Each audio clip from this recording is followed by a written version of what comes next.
ஆண்கள் கிட்ட நான் நிறைய 4 வருஷமா போராடிட்டேங்க மேடையில பேசி பேசி.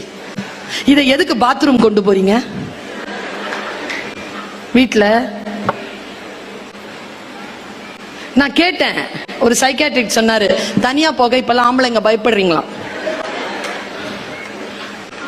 நான் சொல்லவா, அது இல்ல உண்மை. இத தனியா விட்டுட்டு போக பயம்.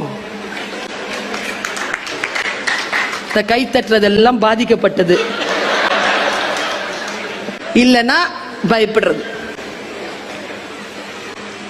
இன்னிலிருந்து இந்த புத்தக கண்காட்சியில இன்னிலிருந்து ஒரு சின்ன சங்கல்பம் எடுத்துக்கலாமா?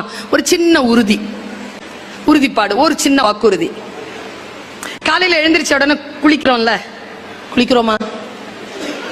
ஏன் குளிக்கிறோம்? உடம்பு தூய்மையா இருக்கணும்.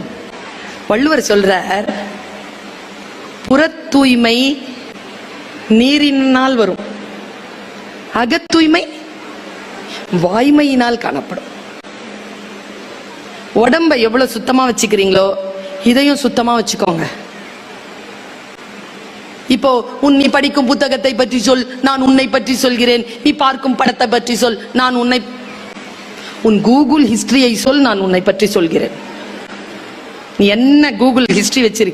இன்னொரு விஷயம் சொல்லவா? சொல்லக்கூடாது, நல்ல மங்களகரமான விஷயம். செத்துட்டோன்னு வச்சுக்கோங்களேன், ஃபர்ஸ்ட் இதை தான் தேடுவானுங்க. இதை கொஞ்சம் சுத்தமா வச்சுக்கலாமா? இனியில இருந்து கிளீன் பண்ணுங்க.